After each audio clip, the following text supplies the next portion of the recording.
অবশ্যই সেই যুবকদের সুদর্শন হতে হবে, কারণ ওই মেয়েটা সুদর্শন যুবকের রক্তে নাকি আলাদা মজা পায়। সেই রক্তের গন্ধ নাকি তাকে মাতোয়া করে তোলে। এই ছেলেটা ওখানকার একজনের পা ধরে, তার মায়ের কসম দিয়ে জানে বেঁচে ফিরেছে। ওইখানে নাকি প্রতিদিন 2জন ছেলেকে জবাই করা হয়। ছেলে দুইটার শরীরে রক্ত নেই, মেয়েটা গোসল করে। আর আমাদের মানব দিয়ে 7% রক্ত থাকে, পরে মানব দিয়ে 5 থেকে 6 লিটার রক্ত থাকে। তবে সব রক্তগুলো একটা বড় বাথটাবে রেখে সে উৎফুল্ল হয়ে গোসল করে। ওই মেয়েটা নগ্ন হয়ে গোসল করে কিডন্যাপ করা যুবকদের সামনে।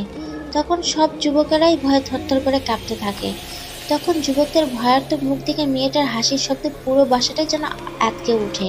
ওই মেয়েটার সাথে 2টা ডাক্তারও আছে। ছেলে দুইটাকে জবাই করা হয়ে গেলে তারা কিডনি আর চোখ আর প্রয়োজনীয় সব জিনিস নিয়ে নেয়, আর মেয়েটা শুধু রক্তগুলো নেয়। ছেলেটার মুখে এসব শুনে পুলিশের কলিজাও যেন শুকিয়ে গেছে। এই মেয়ে এতটা ভয়ঙ্কর কিভাবে হতে পারে? রূপ নামের মেয়েটা এমন, ওর রূপের সৌন্দর্যের পিছনে এত ভয়ঙ্কর আর একটা রূপ লুকিয়ে আছে। এমন ভয়ঙ্কর চিন্তাধারা সে কিভাবেই বা করতে পারে? এতটুকু বয়সে এমন ভয়ঙ্কর কাজ কারবার, আর যুবকের রক্তে গোসল করে বলে সে এত টন সৌন্দর্যের অধিকারী। এই পুলিশটাও রূপকে দেখে ওনার চোখ আটকে গিয়েছিল রূপের প্রতি। মানতেই হবে মেয়েটার যেমন বুদ্ধি তেমন সাহস। আদ্রিয়ান ওর সব পেশেন্ট দেখে চেয়ার থেকে উঠতে যাবে, ঠিক তখনই আরেকজন এসে উপস্থিত হলো। আদ্রিয়ান আবার বসে পড়ল। কেবল আসা ভদ্রলোকের রিপোর্ট দিকে কিছু সময় আলোচনা করে নিল, এরপর নিজের কেবিনে গিয়ে কিছুক্ষণ রেস্ট নিল। ঘড়িটা দেখে সে ওটির ড্রেস পরে ওটির দিকে চলে গেল। এখানে পরপর 4টা ওটির রুম। আদ্রিয়ান যেতে যেতে হঠাৎ দাঁড়িয়ে গেল। একটা মহিলার সিজারিয়ান অপারেশন করা হয়েছে, তাদের একটা ফুটফুটে মেয়ে হয়েছে। ছোট্ট বাবুটা গলা ফাটিয়ে চিৎকার করে কাঁদছে, কিন্তু বাবুটার বাবা মেয়ে বাবু চায় না, সে কিছুতেই এই বাবু নিবে না। নার্সরা এত বোঝাচ্ছে, তা উনি একটা কথাই বারবার বলছে, এই বাবু সে নিবে না। আদ্রিয়ান এক পা করে ওখানে গিয়ে দাঁড়ালো। নার্সের কোলের বাবুটাকে সে কোলে নিল।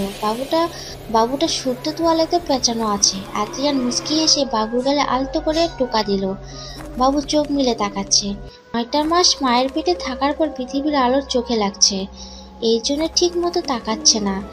আদ্রিয়ান বাবুটাকে কোলে নিয়ে মুচকি হেসে বলল, রাজকন্যা, আমাদের এই পৃথিবীতে আগমনের জন্য আপনাকে জানাই সুস্বাগত।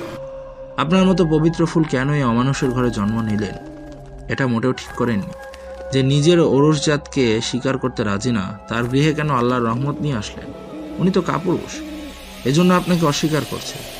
নিজের সৃষ্টিকর্তার উপহারকে অস্বীকার করছে। সে নিজেই তো একজন কাপুরুষ। আপনাকে কিভাবে আগলে রাখবে বলুন? ওনার সাথে সাথে পৃথিবীর সব ছেলেদেরকেই খারাপ তো করছেনই, এমনকি উনি একজন ব্যর্থ বাবা হয়ে সব বাবাদের গায়েও অমানুষের তকমাটা লাগাচ্ছে। আদ্রিয়ানের কথা শুনে বাবুর বাবা চুপ করে গেছে। আদ্রিয়ান উঠে দাঁড়িয়ে এই লোকের সামনাসামনি দাঁড়িয়ে একদম শান্তভাবে বলল, আপনার বউ কারোর সাথে পরকিয়া করতো? না না তো। আপনি কি ওনার কবুল বলে বিয়ে করা হাজবেন্ড? হ্যাঁ। আপনি কি ওনার সাথে সঙ্গমে লিপ্ত হয়েছিলেন? হ্যাঁ। ও হ্যাঁ। তাহলে বলছেন আপনার এই স্পাম থেকে এই বাবুটার জন্ম, তাই তো? হ্যাঁ। তাহলে বাবুটাকে মানতে পারছেন না কেন? আল্লাহর রহমতে তো এই বাবুটা আপনার শরীরের অংশ থেকেই জন্মেছে। তাহলে বাবুটাকে কিছু করার আগে আপনাকেই তো মেরে ফেলা উচিত। লোকটার কথা বলার ভাষা পেল না। লোকটি লজ্জায় মাথা নিচু করে নিল। আদ্রিয়ান লোকটার দিকে তাকিয়ে বলল, বাবুটা যখন বড় হবে আর আপনার করা এই কাজের কারণটা জানতে চাইবে, তখন তাকে উত্তর দিতে পারবেন তো?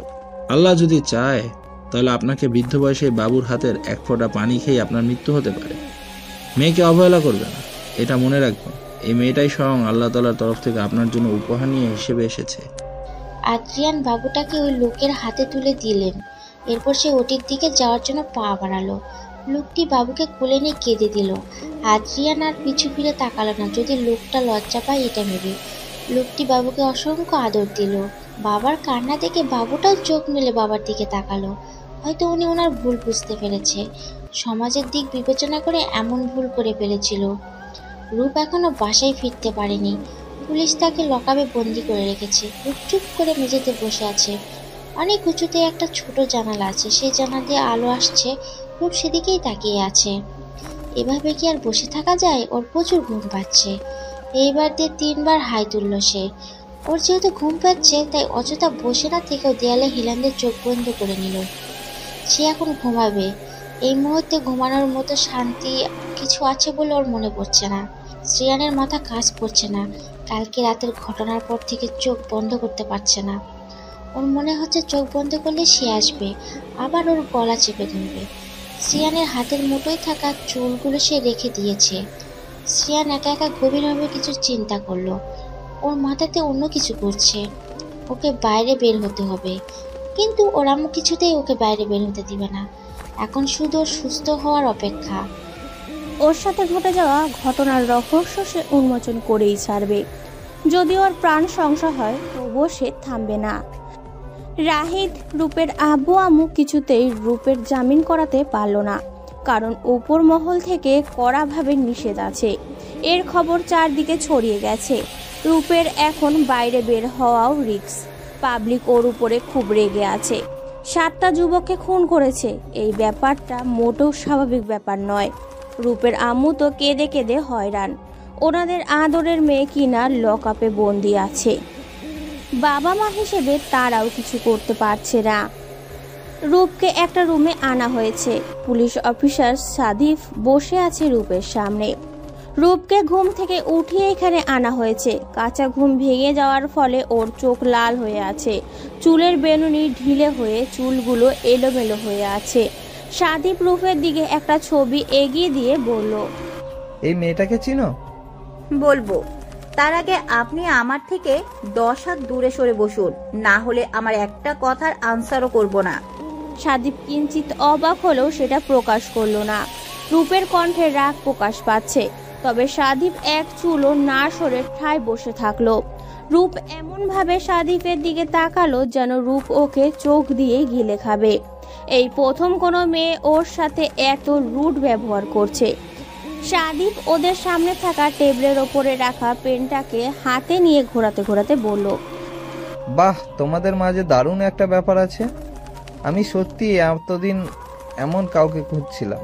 হিংস্র বাঘিনীর সাথে লড়াই নামার মজাটাই আলাদা। রূপ কোনো কথা বলল না। সে চুপ করে বসে আছে। সাদিপ রূপকে রাগিয়ে কথা বলার চেষ্টা করেও ব্যর্থ হলো। রূপ এখন অবধি টু শব্দ করেনি। সাদিপের মন চাইছে মেয়েটাকে থাপড়ে গাল লাল করে দিতে। সাদিপ উঠে রূপের থেকে 10 হাত দূরে গিয়ে বসলো।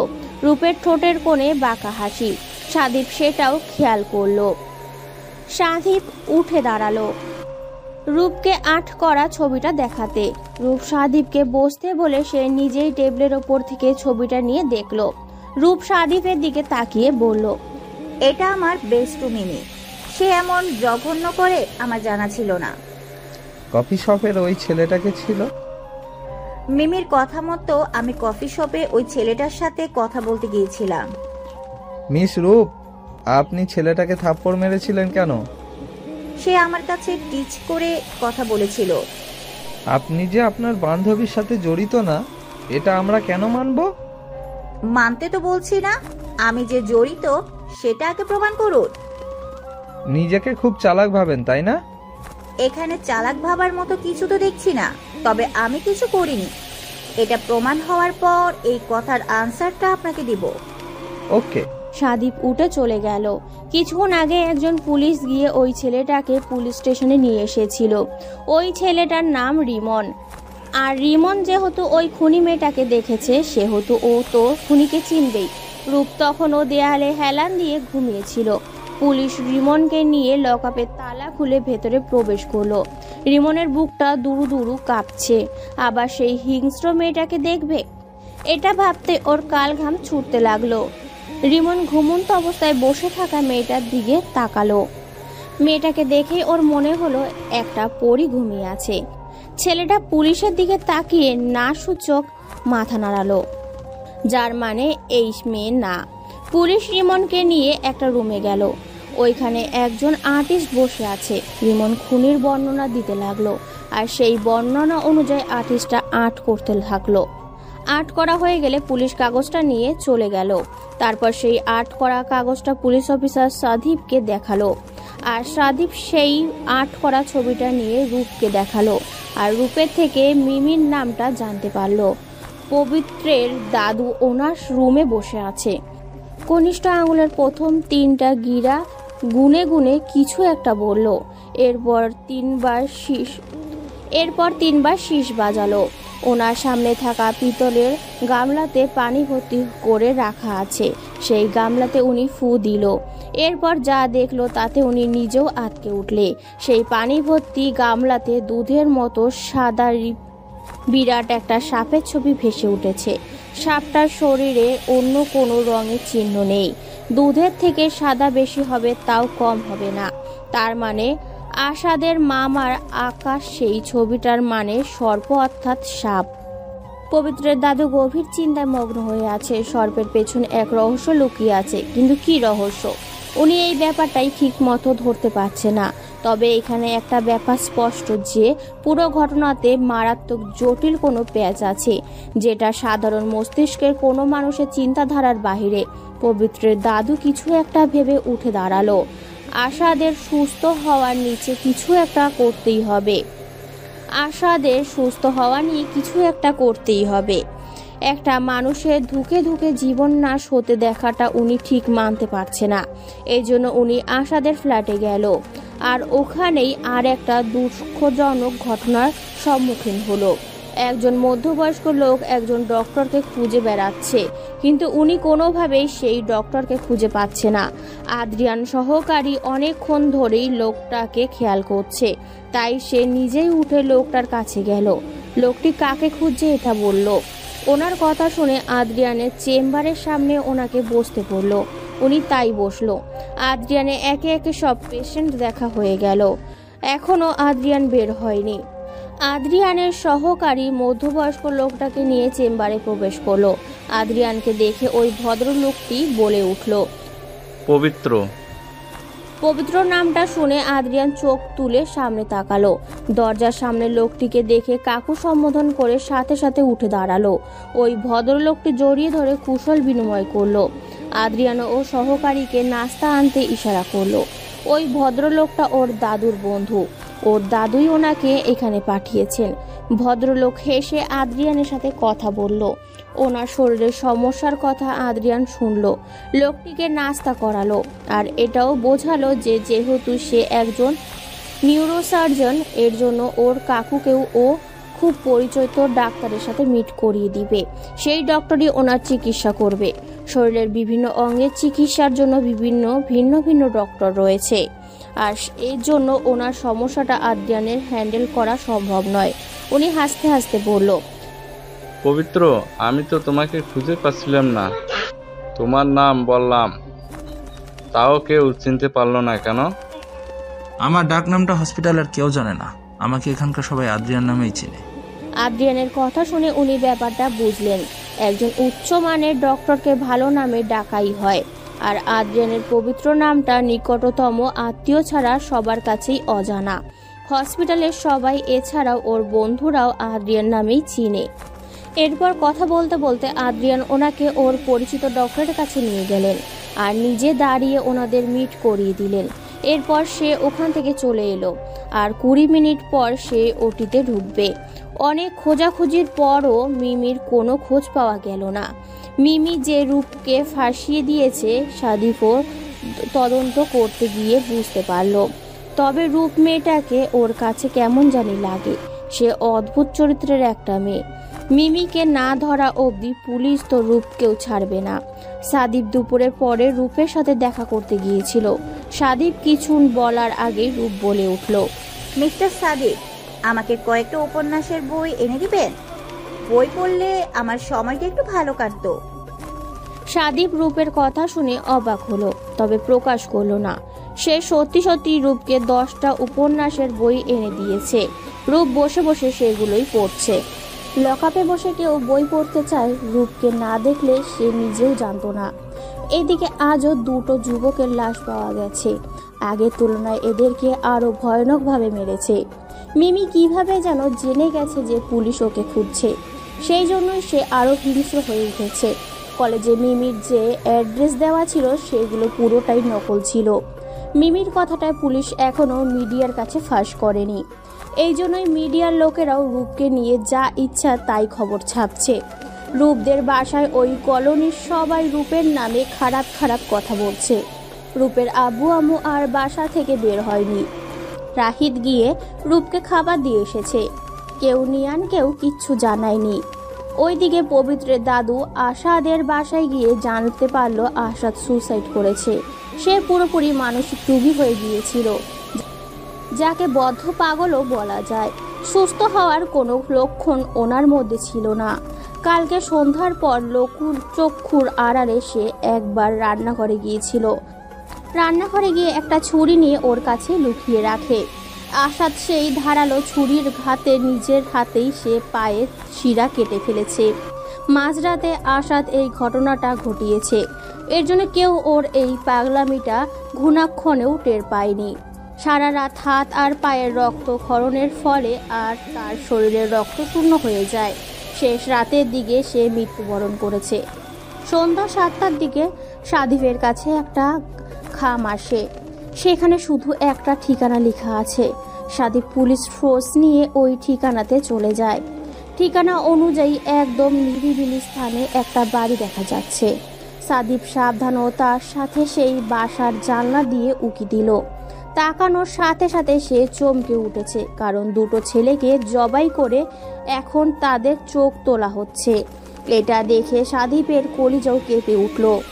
এরা এতটা নিষ্ঠুর কেন? সেই দুটো ছেলের রক্তে পুরো মেঝে লাল হয়ে আছে। একটু দূরে একটা মেয়ে রাজকীয় একটা চেয়ারে বসে আছে আর রক্ত তুলে নিয়ে সে ঠোঁটে লাগাচ্ছে। এক কথায় বলা যায় লিপস্টিকের কাজ মেয়েটা রক্ত দিয়েই সাজছে। সাদিফ আর দেরি না করে পুরো ফোর্স নিয়ে ওদের ঘিরে ফেলল। পুলিশ দেখে মেয়েটার চেলাপেলারা দৌড়ে পালাতে গিয়েও অন্য পুলিশের হাতে ধরা খেল। পুলিশ দেখেও ওই মেয়েটার কোনো ভাবান্তর হলো না। সে হাতের আয়না নিয়ে তার রক্ত মাখা ঠোঁট দেখতে মশগুল। একটু পর মেয়েটি উঠে দাঁড়ালো। এরপর সাদিফের দিকে তাকিয়ে ওর নিচের ঠোঁট কামড়ে বলল, আপনি দেখছি বাকি ছেলেদের থেকে আরো হট। ইস, আপনাকে আগে দেখলে তো খেলাটা আরো জমে যেত। আপনার বডির মতো আপনার প্রতিটা রক্ত ফোঁটাও আমাকে নিশ্চয়ই আরো মাতোয়ারা করে তুলতো। উফ, খুব ভুল করে ফেললাম। ওই তুই তাহলে নির্দয়াবতী মিমি? Yeah baby. মিমির কথার ছলে সাদিফের হাত থেকে পিস্তলটা কেড়ে নিয়ে যাচ্ছিল। সাদিফ পিস্তলের হাতা দিয়ে মেয়েটার মুখ বরাবর দিল ঘুষি। মিমি মুখে হাত দিয়ে দূরে সরে গেল।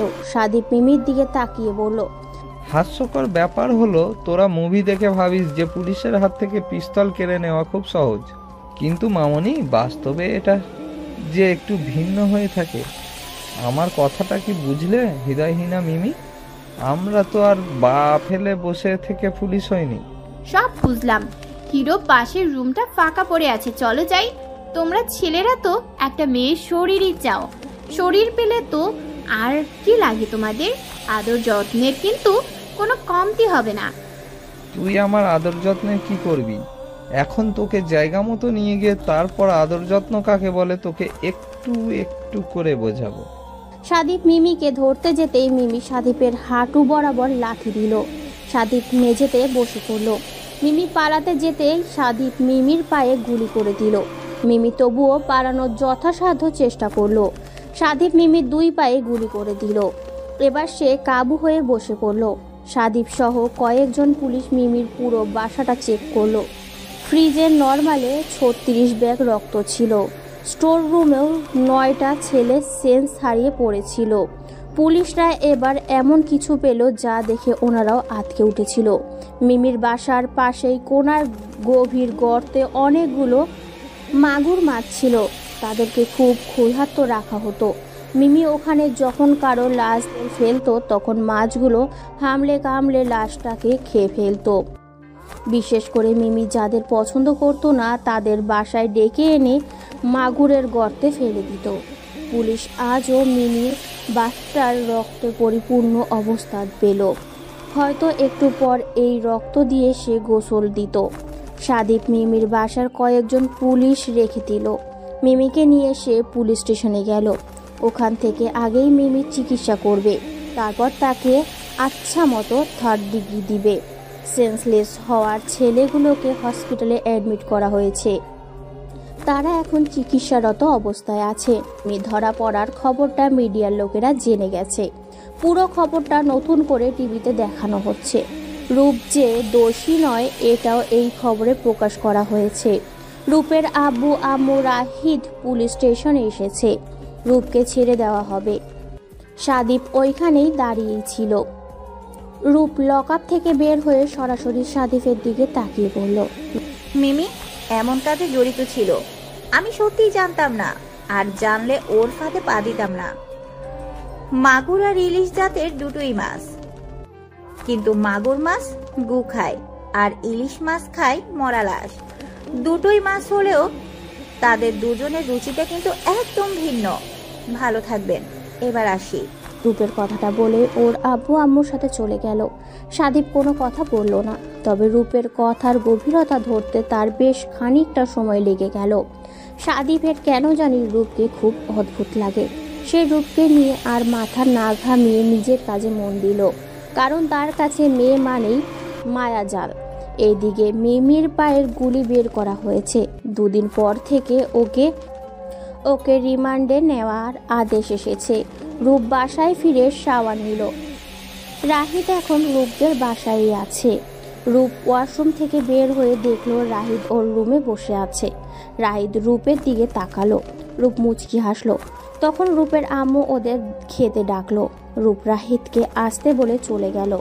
রাহিদের এবারও ওর মনের কথা বলা হলো না। বাবা জানো, আজকে আমি মরেই যেতাম, একটা আঙ্কেল আমাকে বাঁচিয়েছে, তাই মরিনি। কেন মা, কি হয়েছিল? তুমি এখন ঠিক আছো তো? আমি এখন ঠিক আছি। ওই আঙ্কেলটাকে তুমি ধন্যবাদ দিয়ে এসো। চলো বাবা। আচ্ছা চলো। বাচ্চা মেয়েটা ওর বাবাকে নিয়ে রাহিদের বাসায় গেল। রাহিদই এই বাচ্চাটাকে অ্যাক্সিডেন্টের হাত থেকে বাঁচিয়েছে। তখন রাহিদ আর রূপ কথা বলছিল। এর জন্য বাচ্চা মেয়েটার বাবা ওনার মেয়েকে নিয়ে চলে আসে। তবে উনি রাহিদ আর রূপের সব কথা শুনেছে। বাচ্চাটার বাবা বুঝেছিল সে রাহিদ নামের ছেলেটা খুব ভালো, আর ওনাকে কেউ ফাঁসাতে চাইছে। যেহেতু ওনার মেয়েটির এই ছেলেটির জানে বাঁচিয়েছে, তাহলে ওনারও উচিত ছেলেটার পাশে দাঁড়ানোর। বাচ্চার বাবা ওনার মেয়েকে বাসায় রেখে বাইরে গেল। উনি নিজে দীপা নামে মেয়ের সাথে কথা বলবে। চোখ বন্ধ করে উনি দীপার বাসার ঠিকানা জেনে ওখানে গেল। দীপা তখন প্যাথাডন সেবনে ব্যস্ত ছিল। ওর বাসাটাকে অপবিত্র কোনো স্তব্ধ বলা যায়, আর অপবিত্র থাকার ফলে এই লোকটা ওখানে ঢুকতে পারছিল না। উনি কৌশলে দীপাকে ডেকে অন্য রুমে আসতে বলে। কয়েক সেকেন্ডে দীপার দিকে তাকিয়ে উনি এটাই বুঝলো যে ওনার আসার ঠিক 3 মিনিট আগেই এই মেয়েটা কারোর সাথে সঙ্গম করেছে। ওর শরীরটা এখনো অপবিত্র। দীপা ওর সামনে একজন সাদা পাঞ্জাবি, মাথায় সাদা টুপি পরা মাঝবয়সী লোককে দেখে চোখ মুখ খিচে বলল, ব্লাডি বিচ, তুই আসার সময় পেলি না? কে বে তুই? যা ভাগ এখান থেকে। দীপার ভাষা দেখে লোকটি একটা ধোঁয়ার সৃষ্টি করলো। উনি এতটুকু সময় বুঝে গেছেন যে এমন নর্দমার কীট পৃথিবীতে না থাকাটাই শ্রেয় হবে। ওনার তৈরিকৃত সেই ধোঁয়াটা দীপাকে ঘিরে নিল। মিনিট 5 পর ভয়ঙ্করভাবে দীপার লাশটা মেঝেতে মুখ থুবড়ে পড়ে গেল। লোকটি দীপার ফোনটা অদৃশ্য করে দিয়ে স্থান ত্যাগ করল। রাহিদ সেই দিন সেই বিড়ালটাকে বাঁচিয়েছিল। সেটা ছিল মানুষরূপী এই লোকেরই বাচ্চা। রাহিদের অজান্তেই রাহিদ বিড়ালের রূপ ধরা অদৃশ্য জগতের এক বাচ্চাকে বাঁচিয়েছিল, আর সেই বাচ্চার বাবাই ওকে দীপার হাত থেকে বাঁচালো। দীপা এই খুনিদেরকে না ধরতে পারবে, আর না ওর মৃত্যুর অজানা ঘটনাটা কেউ জানতে পারবে, কারণ দৃশ্য কিছুর শাস্তি মিললেও অদৃশ্য কিছুর শাস্তি দেওয়া সম্ভব নয়। দীপাকে না হয় রাহিদের জন্য এই লোকটা মারল, কিন্তু সবুজকে কে মারল? আর আশাদের ওই অবস্থা বা কে করলো? আর সর্পের রহস্যটাই বা কি? এখানে অদৃশ্য কিছু হাতছানি নাকি অন্য কিছু?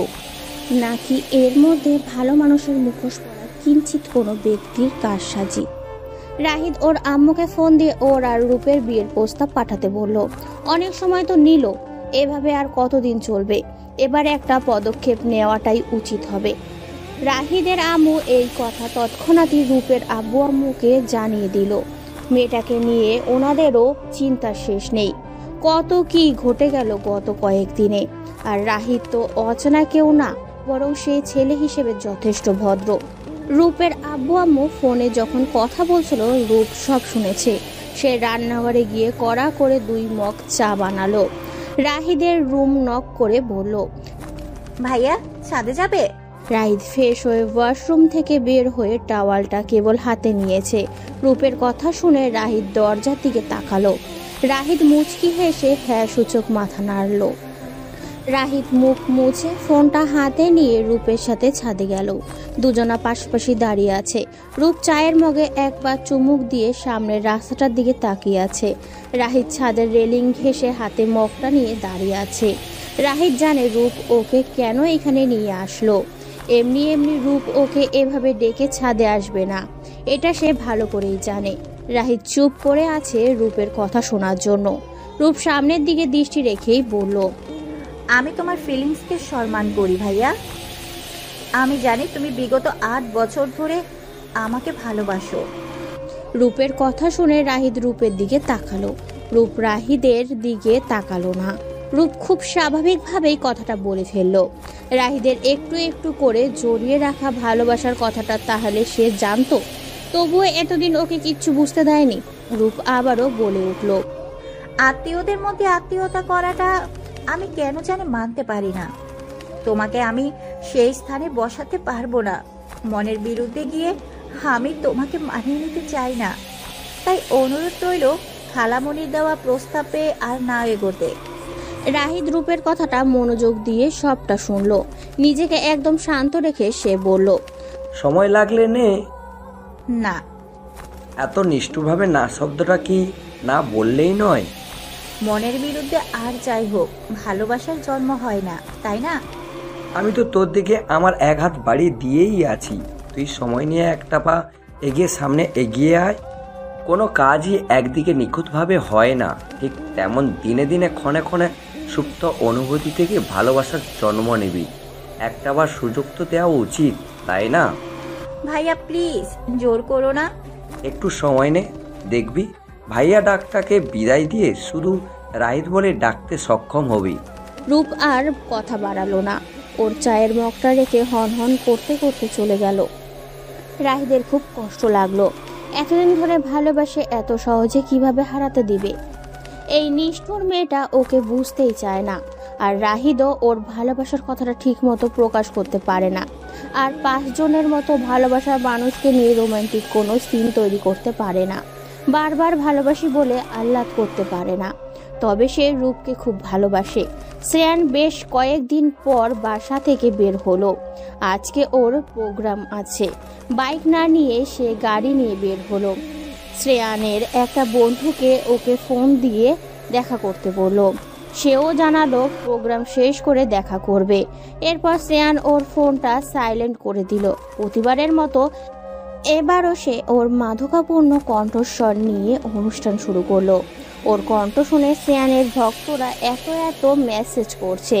শ্রেয়ান খুব সুন্দরভাবে তাদের মেসেজগুলো পড়ে মেসেজের উত্তর দিতে থাকলো। বেশ কয়েকদিন পর রূপ কলেজে যাওয়ার জন্য বের হলো। ওদের গেট থেকে বের হতে আদ্রিয়ান আর ওর দাদুর সাথে রূপের দেখা হলো। রূপ একটু অবাক হলো আদ্রিয়ানকে এখানে দেখে। রূপ আদ্রিয়ানকে আর ওর দাদুকে সালাম দিল। আদ্রিয়ান সালামের উত্তর নিল। আদ্রিয়ানের দাদু বলল, বাহ, তুমি তো খুব মিষ্টি দেখতে। ধন্যবাদ। আমার পাশের ছেলেটাও খুব সুদর্শন, তাই না? ওর জন্য মেয়ে দেখছি। ও। আদ্রিয়ান ওর দাদুর দিকে তাকালো। ওর দাদু কি করতে চাইছে সেটা বোঝার চেষ্টা করছে। আদ্রিয়ান কিছু বলার আগে ওর দাদু ওর কানে কানে বলল, রূপ দেখতে মাশাআল্লাহ, এবার তুই কাজে লেগে পড়। আদ্রিয়ান একবার রূপের দিকে তাকালো। রূপ হয়তো ওনাদের কথা শুনতে পায়নি। রূপের থেকে বিদায় নিয়ে ওর দাদুর পাশের চায়ের দোকানে বসে পড়লো। আদ্রিয়ান রূপের দিকে তাকিয়ে বলল, তুমি এখানে? এটা আমার বাসা। আমি এখন কলেজে যাচ্ছি। ওহ, আপনি এখানে কেন? আমি এই বিল্ডিং এর 3 তলাতে উঠেছি। আমি এখন তাহলে আসি। ওকে। রূপ চলে গেল। আদ্রিয়ানের দাদু এসে আদ্রিয়ানের পাশে এসে দাঁড়ালো। আদ্রিয়ান ওর দাদুর দিকে তাকালো। আদ্রিয়ানের দাদু মাথা হ্যাঁ সূচক নাড়ালো। আদ্রিয়ান ঘাড় ঘুরিয়ে রূপের যাওয়ার দিকে তাকালো। সেই দিন আদ্রিয়ান রূপের দিকে একবার তাকিয়েছিল, কিন্তু আজ খুব ভালোভাবে দেখলো। আদ্রিয়ানের দাদু আদ্রিয়ানের কাঁধে হাত রেখে বলল, এই মেয়েটার সংস্পর্শে যে কোনো ছেলের প্রাণ সঞ্চয় করতে পারে। এই মেয়েটা কোনো ছেলের সহধর্মিণী হতে পারবে না, কারণ সে সহধর্মিণী হিসেবে যে কোনো ছেলের জীবনে অভিশাপ স্বরূপ। আদ্রিয়ান ওর দাদুর কথা শুনে কিছু একটা ভাবলো। ওর মুখে গভীর কোনো চিন্তার ছাপ স্পষ্ট। আদ্রিয়ান ওর দাদুর দিকে তাকিয়ে বলল, ওর বাসায় বিয়ের প্রস্তাব পাঠাও যত দ্রুত সম্ভব, আমি ওকেই বিয়ে করব। আদ্রিয়ান কথাটা বলেই চলে গেল। তবে পাশে দাঁড়িয়ে থাকা ওর দাদু আর কিছু বলল না। আদ্রিয়ানের কথা অনুযায়ী উনি রূপদের বাসায় গেল। কিছু কিছু কাজ ফেলে রাখতে নেই, কখনো কখনো ফেলে রাখা কাজটা আফসোসের কারণ হয়ে দাঁড়ায়। রূপের আম্মু রাহিদের কথা ওনাদের জানালো। এমন কথা শুনে আদ্রিয়ানের দাদুর কপালে ভাঁজ পড়ল। উনি আর কথা না বাড়িয়ে চলে আসলো, আর এই কথা আদ্রিয়ানকেও জানালো। আদ্রিয়ানের হসপিটালে যেতে হবে, এই জন্য আর আপাতত কথা বাড়ালো না। সে রেডি হয়ে হসপিটালের উদ্দেশ্যে চলে গেল। রাহিদ ওর বাসায় চলে গেছে, তবে যাওয়ার আগে বলে গেছে সময় নিতে, তবুও যেন ওকে না ফেরায়। রূপ কিছু বলেনি, ওর স্বভাব অনুযায়ী সে স্বাভাবিক হয়েই বসেছিল। আজকে সকালে রূপের সাদিফের সাথে দেখা হয়েছিল। সাদিফ নর্মাল ড্রেসে বাইক নিয়ে এসেছিল। রূপকে দেখে হেসে কিছু বলার আগেই রূপ বলল, কি সমস্যা, এখানে কি, আর আমার কাছে কেন এসেছে? রূপের কথা শুনে সাদিফের আর কিচ্ছু বলা হলো না। যেটা বলার জন্য এসেছিল সে আপাতত কথাটাকে পেটে চালান করে দিল।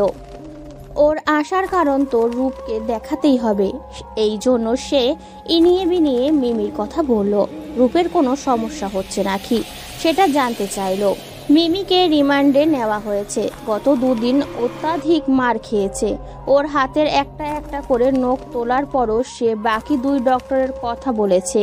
ওই 2 ডক্টর মিমির ভাই আর ভাবি। তাদের খোঁজ চলছে। তাদের পেলেও লকআপে ঢুকিয়ে তাদেরও আচ্ছা মতো আদর যত্ন করা হবে। এতগুলো মানুষের প্রাণ নিয়ে খেলার শখ মিটিয়ে দিবে। রূপ সাদিফের দিকে তাকিয়ে বলল, এখন আমার কাছে আসার কারণ কি সেটা বলুন। এমনি আসলাম। একজন দায়িত্বশীল পুলিশের বিনা কারণে একটা মেয়ের কাছে আসাটা কি শোভনীয় দেখায়? সাদিফ চুপ করে গেল। সে বুঝতে পারে না এই মেয়েটা এত কাঠখোট্টা কেন। একটু ভালো করেও তো কথা বলতে পারে, সব সময় মুখে যেন তিতো কথা লেগেই থাকে।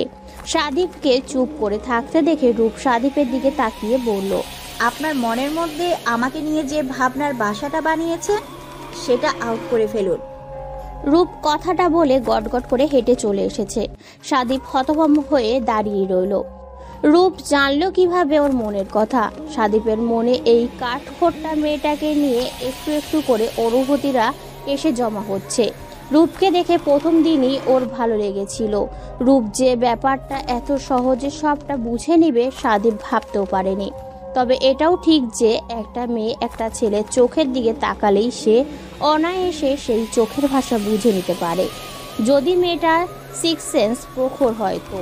শ্রেয়ানের বন্ধু আর শ্রেয়ান সামনাসামনি বসে আছে। শ্রেয়ান ওর বন্ধুর কাছে এসেছে। ওর বন্ধু ওকে জরুরি তলবে আসতে বলেছে। শ্রেয়ানের বন্ধু নৌসাদ শ্রেয়ানের হাত থেকে চুলগুলো নিল, এরপর কিছু একটা পরে আয়নাকে ফু দিল। নৌসাদ আয়নাটা শ্রেয়ানের হাতে দিয়ে দেখতে বলল। শ্রেয়ান আয়নাকে কিছু দেখতে পেল না, তবে দ্বিতীয়বার তাকাতেই আটকে উঠল। দুধের মতো সাদা ধবধবে একটা সাপ, আর সাপের ছবিটা সরে গিয়ে সেখানে ভেসে উঠল রূপের মুখের ছবি। শ্রেয়ান বাক শক্তি যেন হারিয়ে ফেলেছে। স্নেহান আতঙ্কিত গলায় বলল, রূপ কি কোনো সাপ? আর এই যুগের ছেলে হয়ে আমাকে সব বিশ্বাস করতে হবে? শোন আমার কথা, রূপ কোনো সাপ নয়। তাহলে সাপ দেখলাম কেন? এসবের মানে কি? কি হলো বল আমাকে। সে সাপ নয়, সে অন্য কিছু। অন্য কিছুর মানে কি নওশাদ? বলছিস না কেন ভাই? রূপ কোনো সাপ নয়, রূপ হলো সর্বকেশী। সর্বকেশী? রূপ আদ্রিয়ানের রুমে বসে আছে। অকারণেই বসে নেই। সে মিসেস আদ্রিয়ান হয়ে আদ্রিয়ানের রুমে প্রবেশ করেছে। আদ্রিয়ান কেবল হসপিটাল থেকে বাসায় ফিরল। রূপ মুচকি হেসে বলল, ফ্রেশ হয়ে নিন। আদ্রিয়ান রূপের বাসার সামনে বিল্ডিংটায় আর নেই। সে 2 মাস হলো রূপকে নিয়ে প্যারিসে এসেছে। এখানে ওদের ছোট্ট সংসার গড়ে উঠেছে, হাজারো খুনসুটিতে মোড়ানো একটা সুখের সংসার। আদ্রিয়ান মুচকি হেসে টাওয়াল হাতে নিল। ওয়াশরুমে যাওয়ার আগে বলে গেল, আমার প্রচন্ড ক্ষুধা লেগেছে, দ্রুত খাবার রেডি করো। রূপ মুচকি এসে যাওয়ার জন্য পা বাড়ালো। তাকে কোনো কাজ করতে হয় না, সে বসে নিজের ইচ্ছে মতো সময় কাটায়। বুয়া রান্না করে গেছে, এখন শুধু খাবার গরম করলেই হবে। রূপ এতক্ষণ না খেয়ে আদ্রিয়ানের অপেক্ষায় ছিল। এই অপেক্ষার মাঝেও ভালোবাসা নামক সুখানুভূতি আছে। আদ্রিয়ান হঠাৎই একটু জোরেই বলে উঠল, আমি কিন্তু বউয়ের হাতে খাবো। কথাটা বলে ওয়াশরুমের দরজা আটকে দিল। রূপ হাসতে থাকলো। এটা ডক্টরের প্রতিদিনের আবদার, তবে রূপের কাছে এটা মন্দ লাগে না। প্রথম লজ্জা পেত, এখন বরং মনের মধ্যে প্রশান্তি কাজ করে। আদ্রিয়ান হসপিটালের মানুষের সেবা করে, আর সে বাসায় ফিরলে রূপকে তার সেবা করা লাগে। এই 2 মাসে অনেক কিছু বদলে গেছে। রূপ সর্পকেশরী জেনেও আদ্রিয়ান রূপকে গ্রহণ করেছে, রূপকে নতুন করে বাঁচার সুযোগ দিয়েছে। ভয়ঙ্কর এক অভিশাপ থেকে রূপকে মুক্ত করেছে। সর্প অর্থাৎ সাপ, আর কেশ মানে চুল, যার মানে সাপরূপী চুল। রূপের সাধারণ চুল ছিল না, ওর চুল অভিশপ্ত সর্পকেশ ছিল। এই কথা রূপ নিজেও জানতো না। তবে ওর চুল দেখতে স্বাভাবিক ছিল, কিন্তু সেটা অদৃশ্যভাবে ভয়ঙ্করই ছিল। কোনো ছেলে রূপকে স্পর্শ করলে তার মৃত্যু ঘটত। সেই সর্পকেশ রূপের পাশে কোনো ছেলেকে আসতে দিত না। রাহিদ, সেয়ান, সাদিক রূপের খুব কাছে আসলেই রূপের শরীর খুব জ্বলত। এই জন্য রূপের মেজাজ খিটখিটে থাকতো। সাপের খোলস ছাড়ানোর সময় সাপ যেমন ছটফট করত, তেমনি বদ্ধ রুমে রূপকে ছটফট করতে হতো। ওর চিৎকার কেউ শুনতে পেত না। পুরো শরীর মারাত্মক ব্যথাতে জর্জরিত হয়ে যেত। শিয়ানের উপর সর্পকেশরীর আক্রমণ করেছিল, কারণ শিয়ান ওর আম্মুকে রূপকে বিয়ে করার কথা বলেছিল। 4 দেয়ালের মাঝে রূপকে নিয়ে হাজারো কল্পনা করত। এটাই ছিল শিয়ানের ওপর আক্রমণের প্রধান কারণ। স্নেহান অনেক চেষ্টা করেছিল রূপকে সব কিছু বলার, কিন্তু তাকে সুযোগই দেওয়া হয়নি। নানান সমস্যার সম্মুখীন করে তাকে বাধা দেওয়া হয়েছে। চায়ের দোকানে বখাটে সেই 4টে ছেলে মারা গেছে, 2টা মেয়েকে টিচ করার অপরাধে। সেই মুহূর্তে রূপ বেলকনিতে থেকে ঘটনাটা দেখছিল, আর ঘৃণাতে থুতু ফেলে রূপ চলে এসেছিল। সেই থুতু গিয়ে পড়েছিল 4টে ছেলের মুখে। রূপ তখন স্বাভাবিক মানুষ রূপে থুতু ফেলেনি। সর্পকেশরী রূপে রাগান্বিত হয়ে সে থুতু নিক্ষেপ করেছিল, আর সেই থুতু অ্যাসিডের মতো জ্বালা পড়নে 4টে ছেলের প্রাণ গেল। নিপাও ভালো নেই, সে কোনো না কোনো কারণে রূপকে কথা শোনাতো। একদিন রূপকে মারতেও এসেছিল। বেশ কয়েকদিন পর অ্যাসিডে নিপাও ডান হাত হারায়। কথাতেই তো আছে, যেমন কর্ম তেমন ফল। ওর কাজেও শাস্তি সে পেয়েছে, আর অহংকার এখন গুড়িয়ে গেছে। আশাদের মামাকে রূপ পাগল করেছিল, কারণ রূপকে সর্পরূপে সে দেখে ফেলেছিল। তবে তার মৃত্যুতে কোনো রহস্য নেই। সে মানসিক ভারসাম্য হারিয়ে সুসাইড করেছে। সবচেয়ে জটিল রহস্যের সমাধান আজও কেউ বের করতে পারেনি। সবুজের খুনিকে কেউ খুঁজেও পায়নি। সবুজকে একজন জিন মেরেছে। দিনের বেলা সবুজকে অদৃশ্য করে মেরে গেছে। সবুজ 2টা মেয়েকে ধর্ষণ করে জঙ্গলে ফেলে এসেছে। সেই জঙ্গলে একজন ভালো জিন বসে তহবিল করছিল। সেই জিনই সবুজের পাপের শাস্তি দিয়েছে। এটা সবার কাছেই অজানাই আছে, আর তাই থাকবে। সেই পোষ্য জিন নর্দমার কীট ধ্বংস করছে। আমরা যেমন মানুষের উপকার করি, তেমনি ভালো জিনরাও মানুষের উপকারেই আসে। এক আগন্তুক যেমন রাহেদকে দীপার হাত থেকে বাঁচালো, উনি রাহেদের ওপর কৃতজ্ঞ হয়েই কাজটা করেছিল। ওনার ছোট্ট মেয়েটার বিড়াল রূপে অ্যাক্সিডেন্ট করেছিল। রাহিদি তখন বাচ্চাটাকে পানি খাইয়ে বাঁচিয়েছিল। পৃথিবীটা বড্ড অদ্ভুত এক স্থান, যা দেখি তা মধ্যে থাকে অদ্ভুত রহস্য লুকোয়িত থাকে। অদৃশ্য কোনো ব্যক্তি রাহিদের ওপর উপকার করলো, কিন্তু রাহিদ জানলো না। আর অদৃশ্য বলতে জিনকে বোঝানো হয়েছে। মিমিকে রিমান্ডে নেওয়া হয়েছে, তার সাথে 2 ডক্টরকেও ধরা হয়েছে। আর কোর্টের নির্দেশ অনুযায়ী তার মৃত্যুদণ্ড ধার্য করা হয়েছে। মিমির তাতেও কোনো পরিবর্তন আসেনি, তার কোনো মানসিক রোগও নেই। সে জেলের ভেতরেই গুনগুন করে গান গায়। তবে মাঝে মাঝে নেশারগ্রস্ত মানুষ যেমন নেশার জন্য কাতর হয়ে পড়ে, তেমনই মিমি রক্তের জন্য ফটফট করে, রক্ত না পেলে চিৎকার করে। এর সাথে বিশ্রী ভাষায় গালগালাজ তো আছেই। সে একা একাই গলা ফাটিয়ে বলে, আমি রক্ত দিয়ে গোসল করব, আমার শরীরে নোংরা লেগে গেছে, আমাকে রক্ত এনে দাও, আমার ঠোঁট শুষ্ক হয়ে যাচ্ছে, আমাকে রক্ত দিয়ে লিপস্টিক বানাতে হবে, একটু রক্ত দাও আমাকে। তবে সে যাতে মাতাল তালে ঠিক, তার নিজের রক্তও নয়, আবার কোনো মেয়ের রক্তও নয়। সে টকবগে যুবকের রক্তই সে নিবে।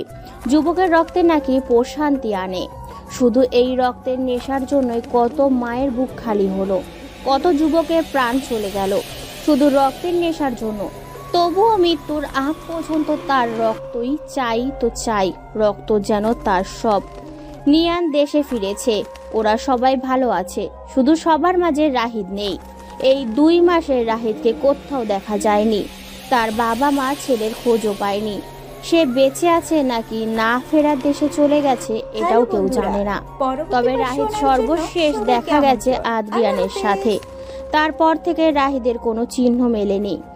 কেউ জানে না রাহিদের সাথে কি ঘটেছে, সে বা কোথায়। রূপের যখন 3 মাস বয়স, তখন ওকে ওর আম্মু মাজারে নিয়ে গিয়েছিল। রূপের চুল কেটে তাকে পুকুরে গোসলও করিয়েছিল, সব ঠিক ছিল। কিন্তু রূপের কাটা চুলগুলো ওর আম্মুর পাশের জঙ্গলে ছুঁড়ে ফেলেছিল। সেই চুল ছিটকে পড়েছিল এক পাগলির গায়ে। উনি ছিলেন অভিশপ্ত সর্প কেশরী নারী, তার পুরো শরীর নোংরা আর চুলে ছিল ঝড়।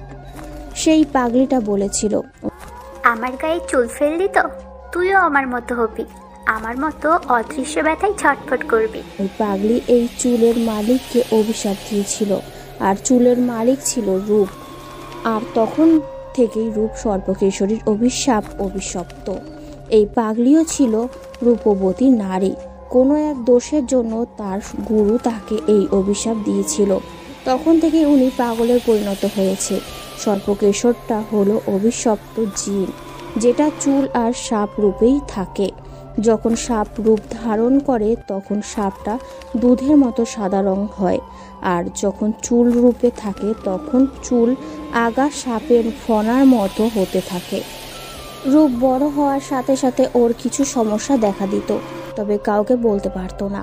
কাউকে বলতে গেলে ভুলে যেত, আর না হলে কোনো না কোনোভাবে কষ্ট পেতে হতো। রূপের এই কথা শুধু ওর আম্মু জানতো। উনি কম চেষ্টা করেননি রূপকে মুক্তি করাতে, কিন্তু ওনার চেষ্টা ব্যর্থ হয়েছিল। উনি কোনো ছেলের প্রাণ হারাতে দিতে চায়নি, তাই তিনি রূপের বিয়ের কথা ভাবতেন না। রাহিদকেও উনি না করেছেন, কিন্তু রাহিদ শোনেনি কথা। সে জেদ নিয়ে বসেছিল। স্নেহানের আম্মু খুব অসুস্থ। স্নেহান ওনার উন্নত চিকিৎসার জন্য বাইরে গিয়েছিলেন। স্নেহানের সাথে রূপের আর দেখা হয়নি। ওর মনের কথা জানানোর সময়টুকু সে পায়নি। যখন স্নেহান দেশে ফিরল তখন শুনল রূপের বিয়ে হয়ে গেছে। ওর ভাগ্যতে হয়তো রূপ ছিল না, এই জন্য সে রূপ পায়নি। এটা ভেবে সে মনকে বুঝিয়েছে।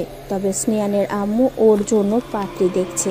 উনি যত দ্রুত সম্ভব ছেলের বিয়ে দিতে চায়। আদ্রিয়ানের সাথে রাহিদ একটা পার্কে দেখা করেছিল। আদ্রিয়ান রাহিদকে রূপের সর্পকেশরের ব্যাপারে জানিয়েছিল। রাহিদ শুনে তো হতভম্ব। সে প্রথমে বিশ্বাস করতে চায়নি। আদ্রিয়ান রাহিদের সামনে পুকুরের পানিতে তাকাতে বলে, আর সেই পানির মধ্যেই সে রাহিদকে দেখার রূপের সর্পকেশরের ছবি সহ আরও প্রমাণ। রাহিদ আদ্রিয়ানের থেকে রূপের মুক্তির পথ জানতে চেয়েছিল। আদ্রিয়ান ওকে জানিয়েছিল একটা প্রাণ বিসর্জন দিতে হবে, আর সেটা হতে হবে সাধারণ মানুষের কোনো পশু পাখি নয়, আর তার মৃত্যু হতে হবে ধারালো ছুরিদা আঘাতে। সেই ব্যক্তিকে নিজেই নিজের বুকে 3 বার ছুরির আঘাত করতে হবে, আর এমনভাবে আঘাত করতে হবে যেন সেই আঘাতে তার মৃত্যু ঘটে। তারপর রূপকে পানি ছাড়া এক বালতি দুধের মধ্যে কেশর মিলিয়ে গোসল করাতে হবে। সেই মৃত ব্যক্তির বুকের রক্ত দিয়ে রূপের চুলে ধুয়ে দিতে হবে। সর্বশেষ সেই রক্ত শুষে নেবে, তারপর রূপ মুক্ত হবে। তাছাড়া রূপের মুক্তির পথ খোলা নেই। তবে কোনো জিনের সাহায্য নিয়ে এই কাজ সম্পন্ন করতে হবে, কারণ সর্বকেশরকে সাধারণত মানুষের পক্ষেই তাড়ানো সম্ভব নয়। রাহিদ এসব শুনে আদ্রিয়ানকে জিজ্ঞাসা করেছিল, এসব আপনি কি করে জানলেন? এর উত্তরে আদ্রিয়ান মুচকি হেসেছিল। রাহিদ বলেছিল, আমি এখন জিন কোথায় পাবো? রাহিদের কথার প্রত্যুত্তরে আদ্রিয়ান হেসে বলেছিল, আমি আপনাকে সাহায্য করতে চাই। রাহিদ রূপকে অভিশাপ মুক্ত করার জন্য প্রাণ দিয়েছে, আর রাহিদকে সাহায্য করেছিল আদ্রিয়ান। এ কথা কেউ জানে না। রাহিদের প্রাণের বিনিময়ে রূপ অভিশাপ মুক্ত হয়েছে। আদ্রিয়ানের কাছে রাহিদের শেষ একটা আবদার করে গিয়েছিল, তা হলো, ভাই, আপনাকে আমার রূপের রক্ষক হিসেবে রেখে গেলাম, আপনি ওর ছায়া হয়ে থাকবেন। আদ্রিয়ান রাহিদের কথা রেখেছে। সে রূপের ছায়া হয়ে থাকে। নিজের সবটুকু ভালোবাসা দিয়ে রূপকে বুকে আগলে রাখে। রূপের মাঝে ওর অস্তিত্বকে খুঁজে নেয়। এই রূপের সর্বকেশরের ঘটনা মনে নেই। সে এখন একদম স্বাভাবিক। আদ্রিয়ানের সঙ্গে খুনসুটি, পড়াশোনা, বাবা মায়ের সঙ্গে আড্ডা, পবিত্রের দাদুর সঙ্গে ঝগড়া, শখের বাগান করা, এইসব নিয়েই ওর দিন কাটে। রাত 2টো বাজে। এখন আদ্রিয়ান জায়নামাজে বসে আছে। সে বুঝতে পেরেছে রূপ গর্ভবতী। এই জন্য আদ্রিয়ান মনে মনে খুব খুশি। পৃথিবীর বুকে ওর অস্তিত্ব আসতে চলেছে। এই জন্য আল্লাহর শুকরিয়া আদায় করতে বসেছে। যদিও এ কথা রূপের অজানা। সে ঘুণাক্ষরও টের পায়নি সে গর্ভবতী হতে যাচ্ছে। কিন্তু বিগত 1 সপ্তাহ থেকে আদ্রিয়ান রূপের শরীর থেকে গর্ভবতী নারীর গন্ধ পাচ্ছে। আর সেই গন্ধটা দিন দিন প্রখর হচ্ছে। ফল পাকলে যেমন মিষ্টি গন্ধ ছড়ায়, তেমনি গর্ভবতী হলে নারীর শরীর থেকে গন্ধ ছড়ায়। আর গন্ধটা সবাই পায় না, কারণ এটা সাধারণত মানুষের ঘ্রাণ শক্তির ক্ষমতা বাড়ে।